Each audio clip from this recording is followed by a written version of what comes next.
If one of your goals this year is spending less money on yarn, then this video is for you.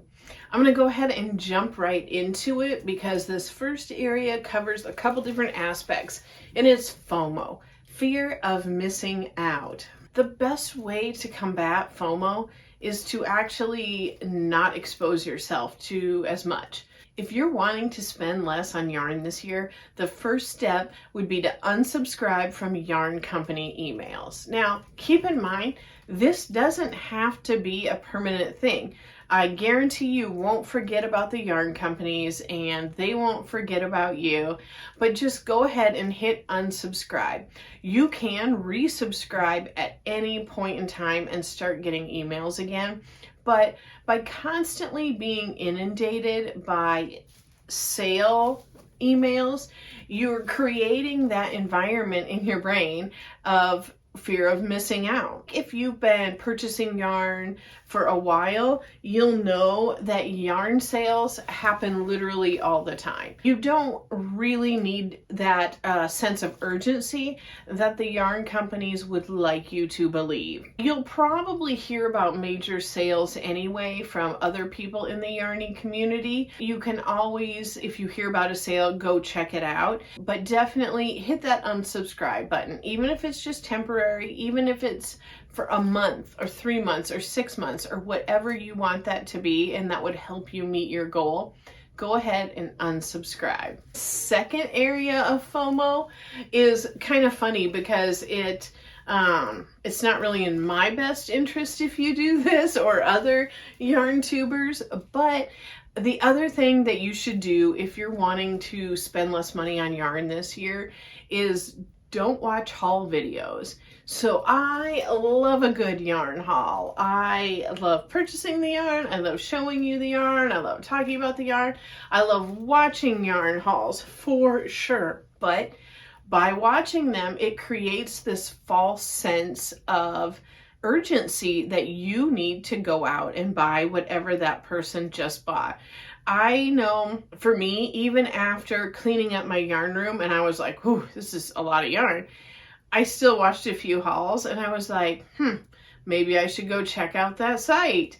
And it's just not true. Even if it's one of your favorite content creators here on YouTube, you have our permission to go ahead and just not watch that video.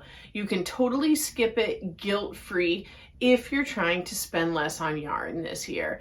I think as a side note, the other thing that I've noticed about yarn haul videos is they kind of create a false sense of economy where, let me explain that a little more.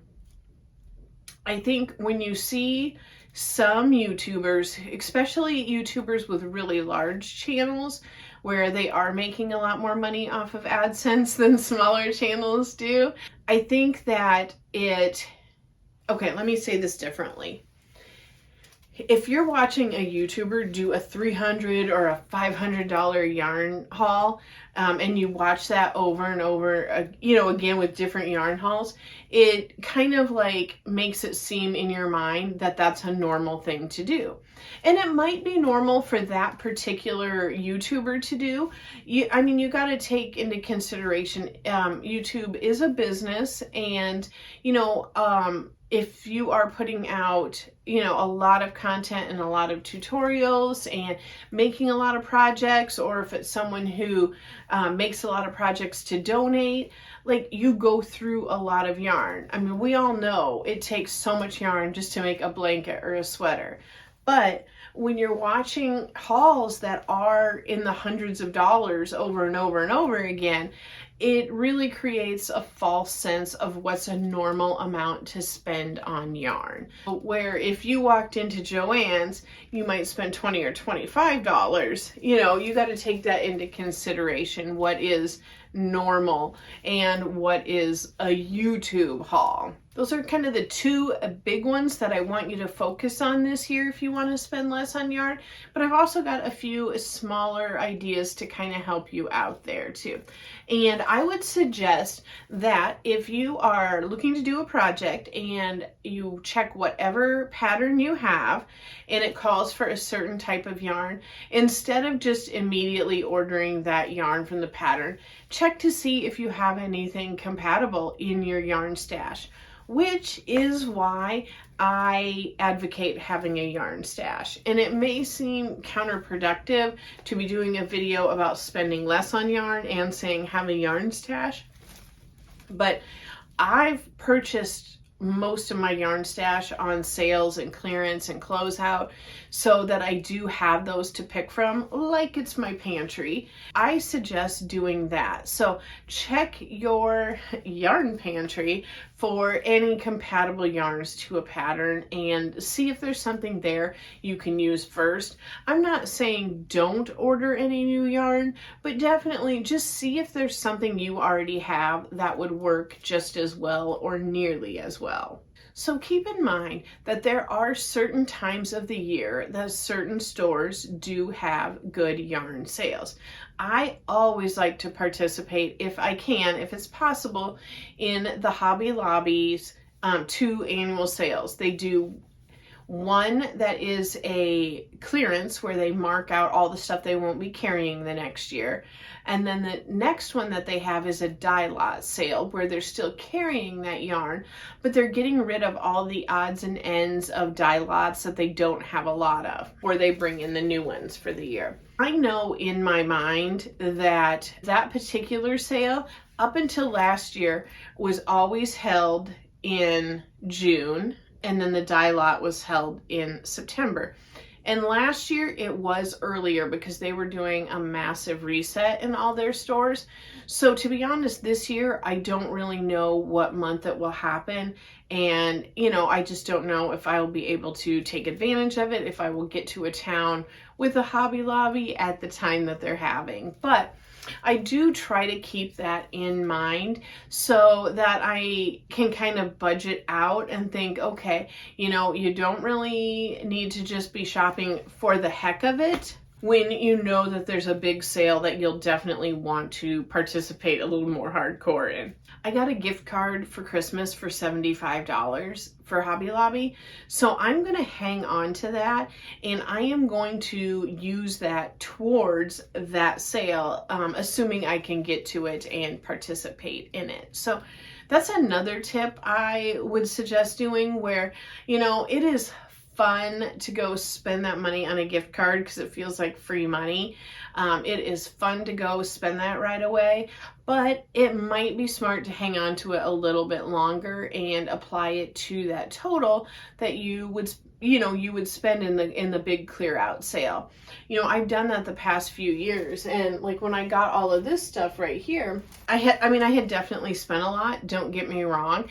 I think in total I was at the store twice and in 2 different towns, and I think in total I spent probably about $175. But I had over $100 in gift cards, so that made a big difference, and I wasn't like mentally having to, or on my phone, add up every single little thing because I knew I had that buffer to apply towards it. To go along with that, if you're wanting to spend less on yarn this year, first you really do kind of need to know what you spent the last year.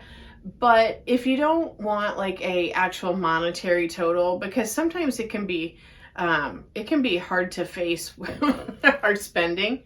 If you don't want to look that up or you don't have access to it anymore or whatever, you can just kind of maybe write down on a piece of paper what you made for orders last year. And if you're a yarn tuber and you did hauls, that'll be easy. But if not, you can just kind of mentally go through, look at the calendar, think about what sales happened when or when you bought stuff, or just take a look at your stash and kind of look and tally up, you know, what's new, what did I buy this past year. But from there, what I would encourage you to do is set a yarn budget. And the word budget is not fun, and having a budget is not fun, and following a budget is not fun, but it is in fact very necessary for nearly all people. I wouldn't set an unattainable goal like having a no buy, and having a low buy year is kind of ambiguous. I mean, what does that really mean?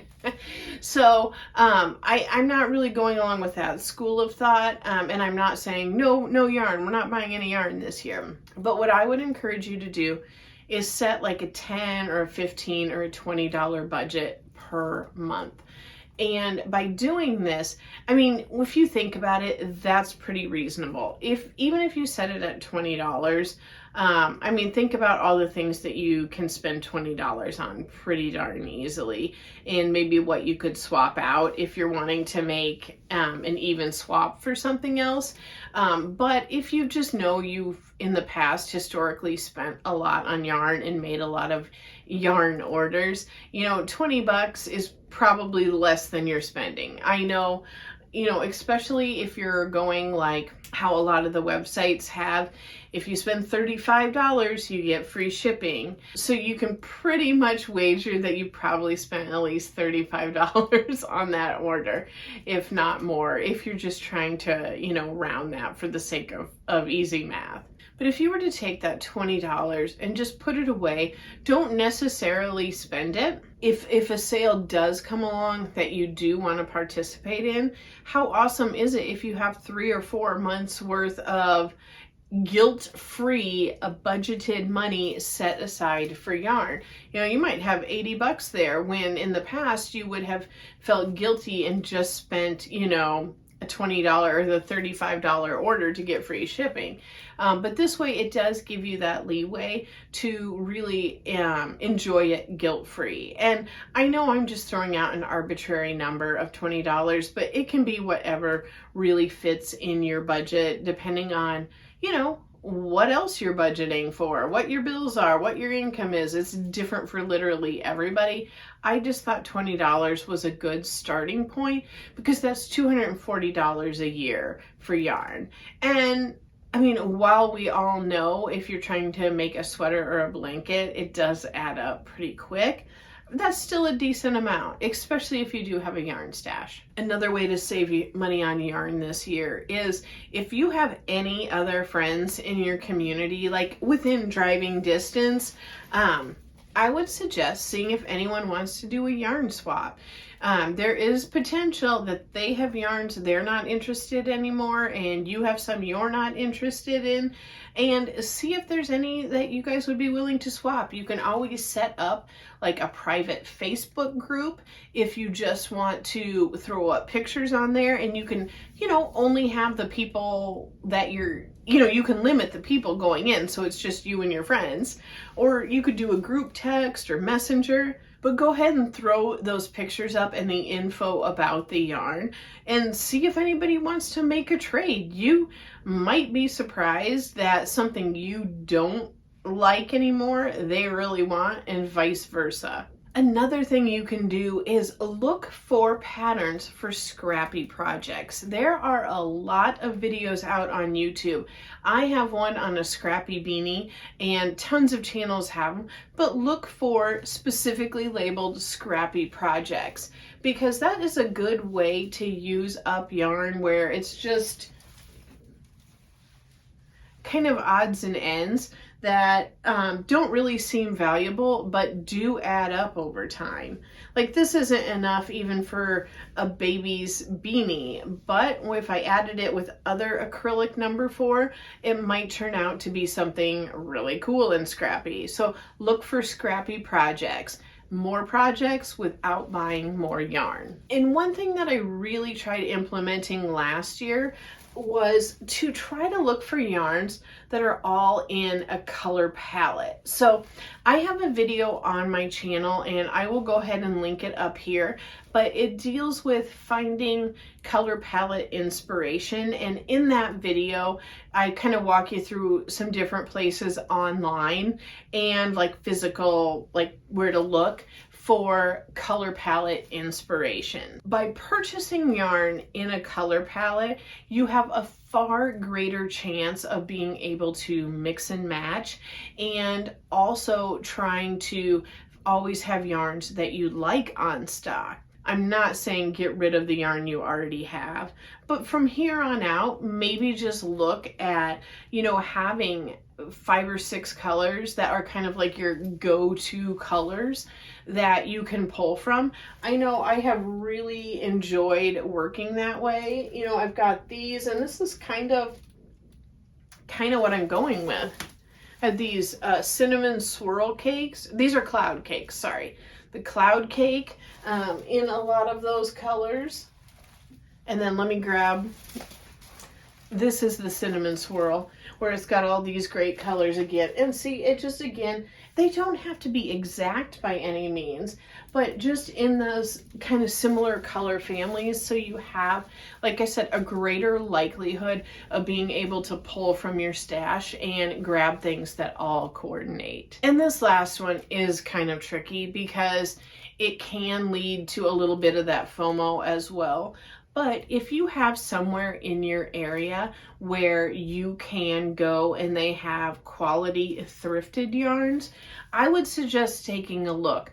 I know my friend Mary at Slow Crochet has a store in her area where she has gotten amazing deals on thrifted yarn. And she has gotten like premium high quality yarn as well as Super Saver. And everything has been clean and smells good. And some of them she has only paid $1 for. So definitely, if you check out her channels, I think she probably has a playlist on those, but definitely check that out if you get a chance, if you're feeling on the fence. And I have some videos here too on my channel of some thrifted yarns that I've gotten great deals on. The downside of it is you can spend time and energy and not find anything at all. That can be very disappointing.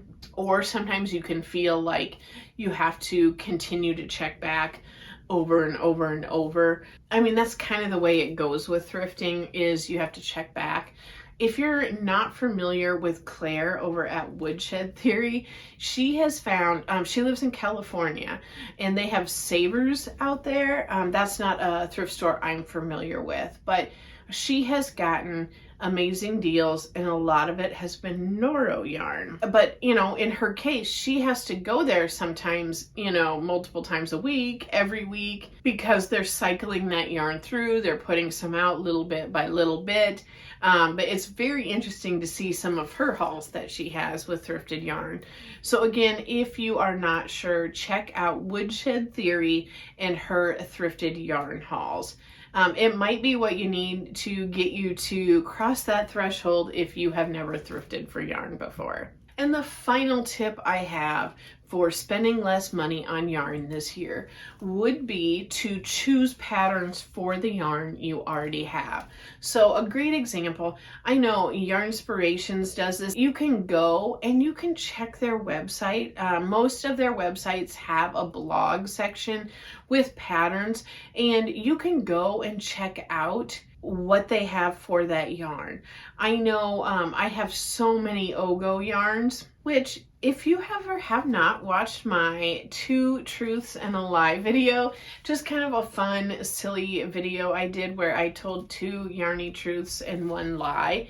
And one of those statements was that I had over $850 of yarn delivered to my house, and it was all Ogos. And that in fact was true, but I did not purchase it. I actually won a contest on Instagram through Yarnspirations. So that was actually true. I just kind of left out that little detail that it was free and I didn't pay for it, that I wanted. I do have a video about that if you are interested in it at all. I still to this day cannot believe that I actually won that yarn.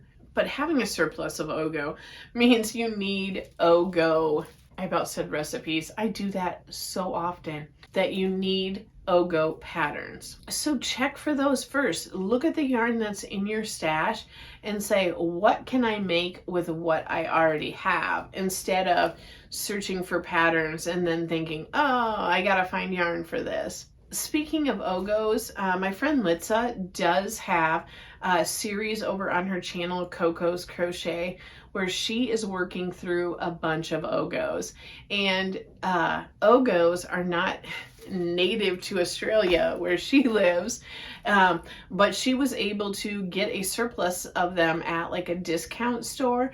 And so I think she paid about $1 a piece for just tons of them, which is so awesome. And if you don't really know much about Australia and the economy there, they are paying so much more for yarn than we are here in the States. So for her to be able to find $1 an Ogo is amazing. She is working through those Ogos, and she has a series.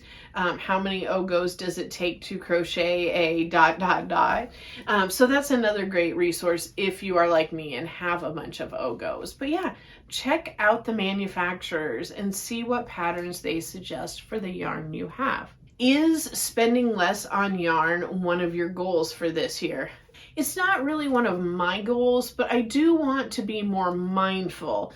That's something I've been kind of working on this past year, is purchasing with a purpose and continuing to try to build up my yarn stash a little bit more and have more things that I really like using and really enjoy using and are easy for me to use. I am going to continue to plan ahead for those Hobby Lobby sales and just kind of build up my budget a little bit more. I may or may not partake in any sales between then and now. I really don't know.